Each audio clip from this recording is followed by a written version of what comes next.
Hey, let's talk about financing for your next laundromat project.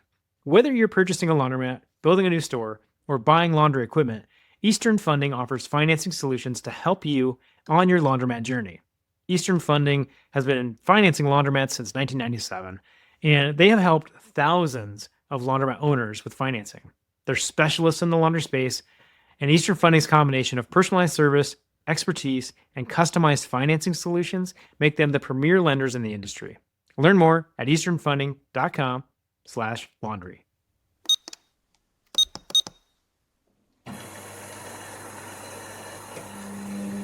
And so everyone wants to feel normal. No one wants to feel shame. And whether that's normal about being stressed about money, normal about having a ton of laundry, normal about not knowing how to use a machine, like just help them feel okay. Welcome to Full Cycle.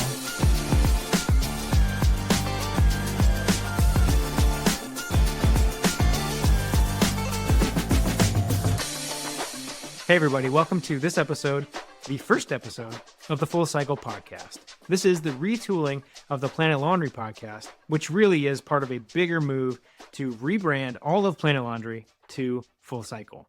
That means a new newsletter, a new website, a new publication called Full Cycle Magazine, and of course, this new podcast. The whole goal here is to bring you the great stories from within and outside of the laundromat industry to make sure that you're getting that perspective you need to really make excellent and informed business decisions. So today, we've got a very fun and very interesting first guest for you. Amanda Sidell is going to be joining us from the Laundry Basket here in just a minute, because one of the things we're starting to see in this industry is an increased focus on customer experience. And a big piece of that really comes down to how are you making your people feel at the end of the day, both from an employee perspective and ultimately your customers. And to talk about that a little bit, joining me now is Amanda Sidell from the Laundry Basket. Amanda, welcome. Hello, thanks for having me. How's Maine today? Dreary and cold. That's all right. That's kind of how Minnesota is too. November in Maine, yeah. Yeah, it's as expected, and that's the best we can do. Yeah. Well, Amanda, thanks for coming on today. I'm really excited. You get to be the first guest of a brand new show. How about that? Okay. I don't know how this happened, but okay, I'm here. You're the exact right person for this, because I think your story is really interesting, right? And so your background's super fun and very non-traditional. Although it seems like everybody I talk to in the space sort of trips and falls into laundry. So talk to me a little bit about how you got here. What was your path? I literally kind of fell into laundry. If you had told me 5 years ago that I was going to own a laundromat, I would have just laughed at you, truly. I am a licensed clinical social worker by training. I spent the large part of my career working for a local psychiatric hospital, doing psychiatric evaluations, and then working in management, ultimately going into innovation and project management for my hospital. And during COVID, I was burnt, as many people in healthcare were. Yeah. And then on the side, my husband and I have always been a little entrepreneurial. We've always owned properties, and we owned a mobile home park that for like 10 years and managed it ourselves. And we always saw offers on the mobile home parks. Like people would always come and buy, like say they wanted to buy it. And at first I was super excited. And then I realized like, oh, this happens like 3 times a year and nothing ever happens, whatever. It wasn't on the market. People just approach you, which same with laundry. I'm sure people get approached all the time. I want to buy your laundromat. Yeah. And so I'm like, I'll believe it when I see it, whatever. And sure enough, in the middle of COVID, someone approached us and we sold our mobile home park, which I was like, whoa, wow. Like that was not the plan, but there we are. And in efforts to save taxes, we used the 1031 exchange process, which is really the ability to defer taxes. And so we needed to find a like property as part of the 1031 exchange. And there wasn't a lot on the market. And there's very specific timelines that you have from the point of sale until you identify a property you're going to roll your 1031 money into. And we had a week left. We hadn't found anything. I had seen there was a laundromat for sale. I saw it like a week earlier, and I was like, oh no, I don't use a laundromat. I'm a notoriously messy person. I'm like not domestic at all.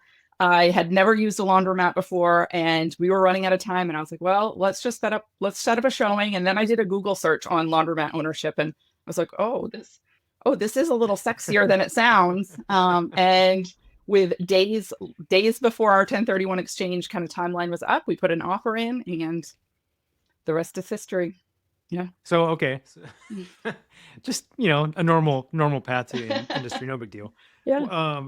I'm curious, like, what was the first thing you did? Like, you got the keys to the place. What's the first thing you did? Panic. No, yeah. So actually the first thing we did, we closed on February 15th. I think it was at 9 in the morning, 2022. And on February 15th at 10 in the morning, 2022, I put in my resignation at my job.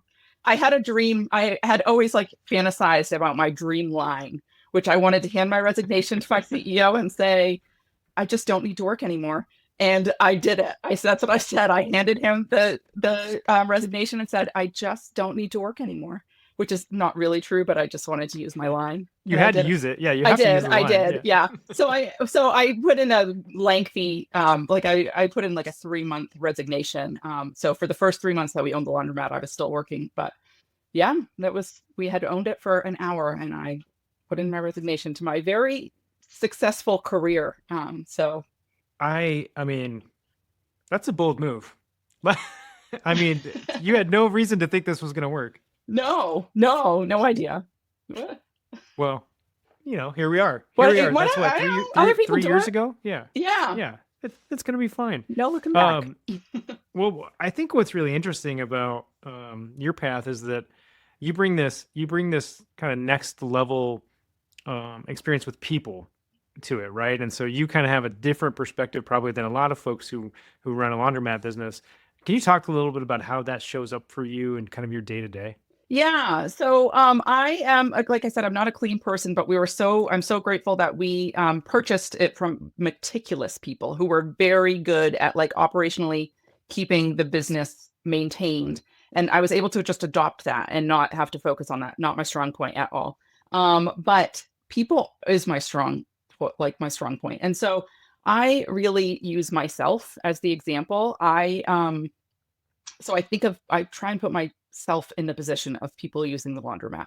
What are the things that confuse me? And so how do I make sure that I lower the barriers for confusion? And then also just recognizing what do people need? Everyone needs to clean their laundry, whatever. That's what they need. And we're going to provide that for them. But what else do they need? So when people walk into our store, I always train my staff to assess what the person needs. Do they just need to get their laundry done and not be bothered and have an easy, clean experience and feel safe and go and not talk to anyone and go? And you can tell when that's what someone needs. That's what we give them. But then there's also other people who we are literally the only human contact they have each week, truly. And they need a friendly face, and they need someone who acknowledges them as a human being. And they need just someone to chat with a little bit. And that is what we do. And so it's really about assessing each person who comes in and assessing with the goal of that they feel better when they leave. So whatever that human need that they have, that's what we try and focus on. And you don't need to be a laundry expert to know that. You don't need to be an expert in any industry to know this is people. People have different needs, and find out what those are, pay attention to them, and meet them. Yeah, I think that's really interesting. So you this is second nature for you. This is easy, right? You know the tells, behavior. Talk a little bit about though, what are the signs, right? How do I know if somebody's hey, they actually want to engage in conversation with me versus, I don't really want anybody to chat with me. I'm just here to wash my clothes and get out. So we greet everyone. The staff is trained to greet everyone when they come in the door and when they leave the door. And that's for a couple different reasons. One, it's safety. I want people to know that we're paying attention to what they're doing. And I want everyone around us to know that we know who's in the building. So we are paying attention, because that will make people feel more safe anyway.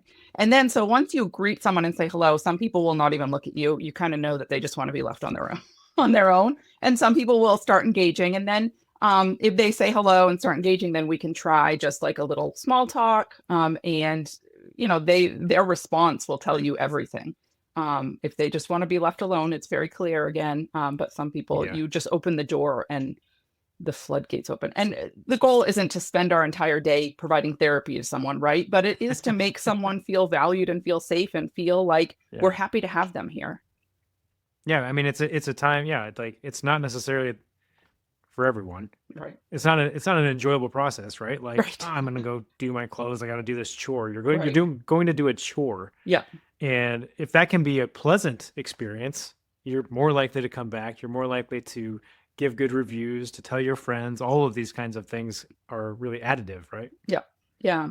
And also going to the laundromat can be really anxiety provoking for a number of different reasons, right? It maybe you don't know how to use the machines. Maybe the cost is really just every dollar that you spend is really anxiety Yeah. provoking. And I try and normalize all of that. Like I'll use myself as an example, or just kind of say, oh no, you're not alone. We have to teach people every single day. Or yeah, the costs really are expensive. It's really hard. Maybe if you I bet your laundry could fit into this smaller machine, which is cheaper, or you don't need that many minutes on the dryer. Like I really try and assess, like, how do we lower someone's anxiety? Or there's a lot of, and these are my people who come in with, like, parents who come in with so much laundry and it's so disorganized Yeah. and so dirty, and they're like, they feel so ashamed because they're kind of a hot mess. And I'm like, oh, you're my people. You're my people. Believe me, you should see my laundry. It's just as bad. Like, don't worry about it. There's always so much of it, especially when the kids are little. You're like, how can there be so many clothes Oh, it's in such a small bag? Yeah. I don't understand it. Yeah. I don't Yeah. understand it. And so everyone wants to feel normal. No one wants to feel shame. And whether that's normal about being stressed about money, normal about having a ton of laundry, normal about not knowing how to use a machine, like, just help them feel okay. Yeah. Yeah. I love that. I love that. Like, feel normal. Ultimately, everybody wants to feel normal. Yeah. Right. Yeah. Like, you just want to feel like good about your position and what you're doing Yeah. and how you're doing it. When you think about doing that, right? Like the work that you put into kind of creating that experience, why does it matter? Like, why does that really matter when at the end of the day, people are coming to wash their clothes? Because people will not remember the things that you did. They'll remember how you made them feel. Like, that's what people remember, is how you made them feel, not what you said, not what you did, but how you made them feel. And maybe they'll remember your words because those words made them feel a certain way. But Yeah. it's truly about how you make them feel. And that is what, and people want to feel good, and they will pay more. We are not actually, I think we're the most expensive laundry around. They will pay more to feel better, to feel like they're coming into a clean place, a safe place, a place that there's friendly, a place that they can get help if they need it. Yeah. Where does that come from for you though? Like, previous businesses, what is it that inspired you to think that way? Or what is it that, like, you're like, yeah, of course, this is how it has to be. This is what's going to make this feeling piece is really important. So I think naturally that's just who I am. I think that this is innate to me, which is probably what led me into the field of social work. So I have an undergrad in sociology and psychology, and then I have a clinical social work degree, and then worked in a psychiatric hospital forever. So I think naturally, this comes naturally to me. But then I also just understand human-centered design, right? And human-centered design is truly about understanding a human experience and then designing all of your operations and procedures around that experience. And so I have training in that as well. I'm I think I have an advanced design thinking certificate, and in that human design. And so now I just use it so much. It's just how I view the world. Everything I see is the end product, which is what that person's experience is like. So when I start designing a process, I don't start with step 1, 2, 3, 4. I start with the end. Like, what is this experience going to be like for the person? How do I design the experience to be the one I'm trying to create? And then I work backwards.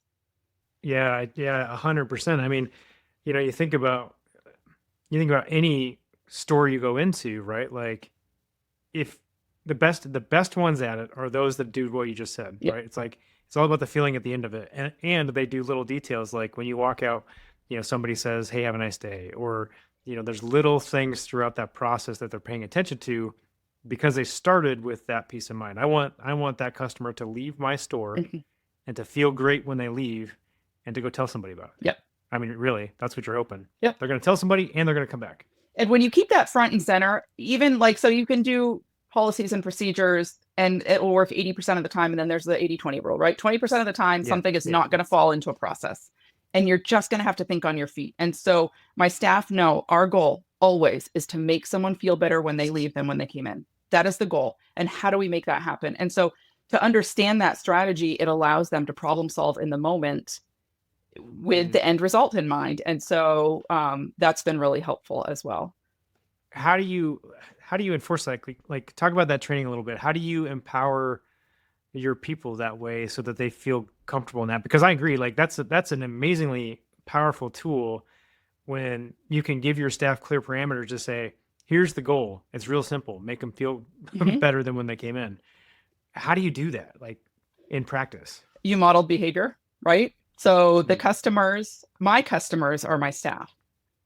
My staff's customers are the customers. My customers are my Yeah. staff. And so I treat them the way I want them to be treating our customers, which is creating psychological safety, which means not creating shame, not creating, like, not judging, not having things be really punitive. That doesn't mean that we aren't accountable. And it doesn't mean that we can't have hard conversations and speak with candor. But I try and always be kind, understanding, assume good intent.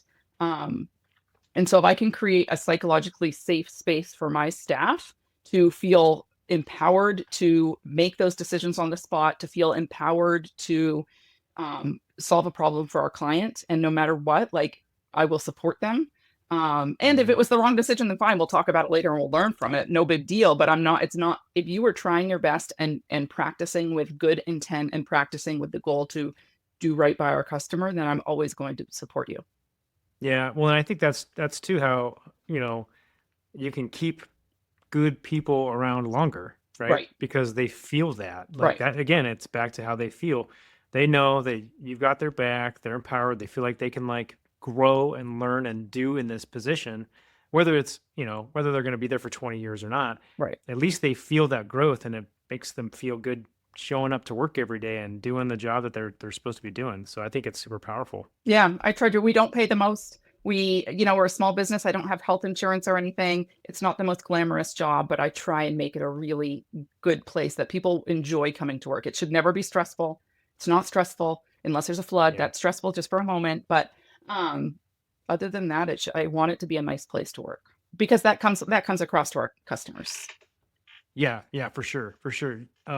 You said something there that was really interesting to me. You said that you try to not make it punitive, and you were talking about it for your employees, of course, in that sense. But I wonder, how are your signs?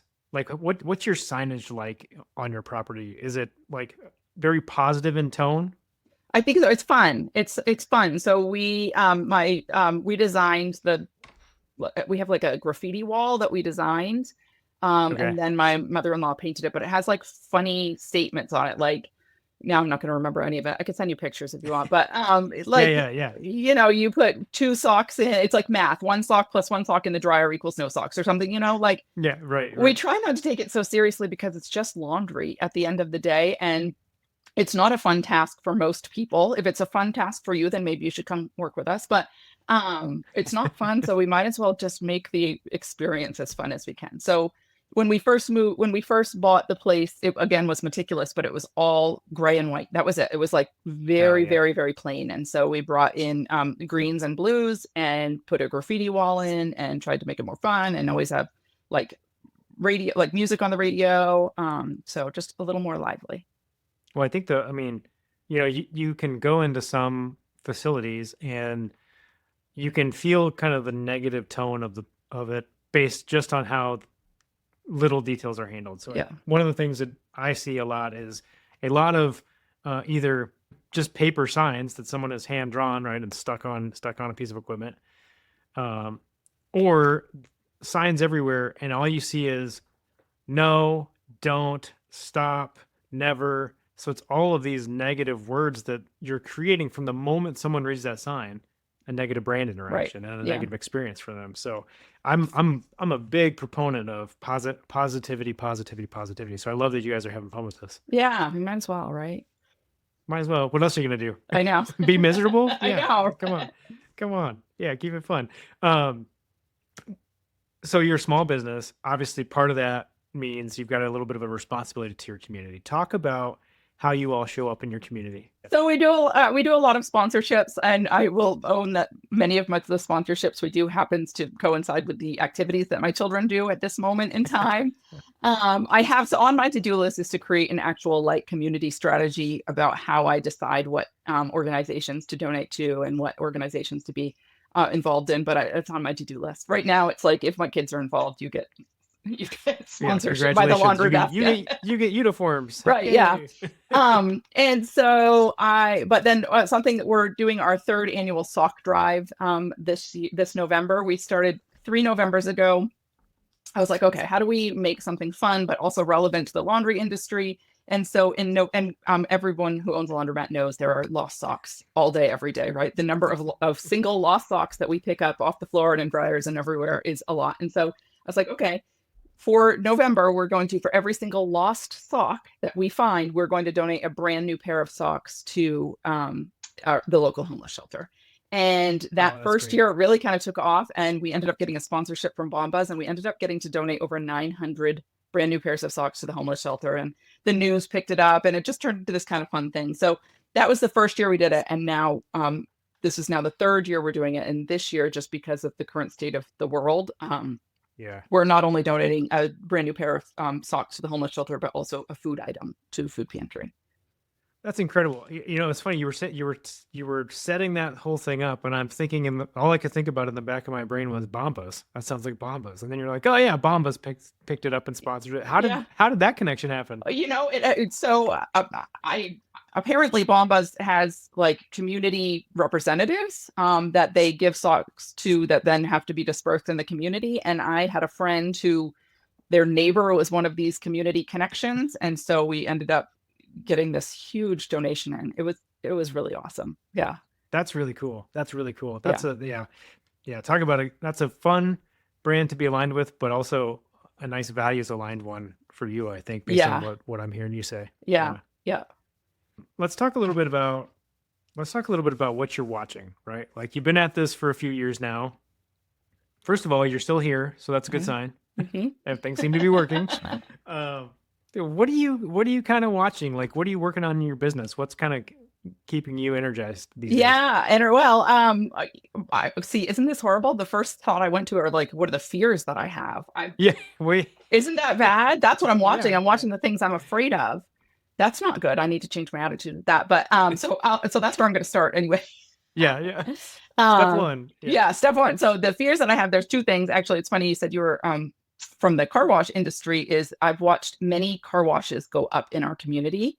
And we're a small rural living, right? And so these fancy new car washes, I was like, oh God, how many car washes I know there's a huge barrier to entry with these car washes. It's a large expense, and we're small rural. We don't have that many people who can afford it, but clearly they're coming here. And so that's one of the other, I think, protective factors I've had with the laundromat is like, it's a huge barrier of entry. Like, there's not that many people who will have the money to start a brand new fancy laundromat like we're seeing pop up in many of the cities. But they found the people with the car washes. So one of my fears is like, is one of the big developers or the big chains going to come into our community, and will that threaten our business? So that's one thing I'm watching. And then what I'm watching right now in this economy, since we purchased the place, we started pickup and delivery, and we already had wash, dry, fold, drop off as part of the business, but we focused on it. Like, we've been able to grow it by 150% or something. And I know everyone says that the laundromat industry is recession proof, but is pickup and delivery and wash, dry, fold recession proof? I don't know. So I'm watching those things closely. But those are really negative. Those are my fears. It's scary. Yeah, I mean, I would be more afraid of the recession stuff than I would be of the competitive landscape. Because one of the things that I watched over and over again was that no matter who's coming in to a market, as long as you are doing what you do really, really well and you're consistent with it, and that you're making those connections in that community, you're going to be just fine. Yeah. Like, you're going to be just fine, because especially when you start thinking about larger organizations coming into communities that they're not part of, they aren't able to be as nimble, right? They just can't do it. Yeah. And you can be of the community and in it and do all the things. And I mean, it's like the Starbucks model. When Starbucks started popping up Starbucks everywhere, it drove increased coffee consumption throughout the United States. Yeah. I don't know if you could do that with laundry. I don't know if that maths or not. But I guess we might find out. Yeah. We might find out. Yeah. Yeah. I mean, I think Bangor, Maine's probably low on the list for a lot of these large I wasn't going to say it. I'm glad that you said it. No, it's true. Yeah. Although, I mean, Maine is one of my favorite places on this planet. I've only been twice, but it's on my list of places to get back to for sure. Well, there you go. All right. We could talk all day. We're not going to. Okay. I'm going to let you get back to the business a little bit here. But I'm really big on giving people one thing that they can kind of take and do and act immediately when they listen to this show. So one question, you can answer it business related or personal related, whatever way you want to take it. What's one thing that we can do today that's going to make us better tomorrow? Oh, geez. You're going to have to edit out while I think. We'll just play Jeopardy music. I think, It'll be fine. okay, I think it's for people who are new, thinking about entering to the laundry industry or new to the laundry industry, I think to just accept where you are with your business journey. I still struggle with, I see, you watch all the podcasts, right? And the laundry giants are the people who are selling books and courses and all of that. And without thinking, my immediate reaction is, oh, I have to keep up with them. I have to keep up with the Joneses. And then I have to stop and realize that's actually not my goal. And it's fine. My lot in the laundry industry is just as valuable and just as important. And it's really in line with what I want to do with my life. And so I have to remind myself, like, you don't have to keep up with the Joneses. Just honor your own journey and honor your own goals and be okay with that. There's not this pressure to have to keep up with others as long as you're meeting, your needs. I really love that advice because it really is easy to get caught up in the swirl, right? And be like, I should be doing so much more. I need 2 more laundromats. I need to grow and scale and grow and do more. When it's like, well, I don't know. Are you making money? Right. Are you happy? And are you making others happy? Right. That feels pretty good. Yeah. That feels pretty good.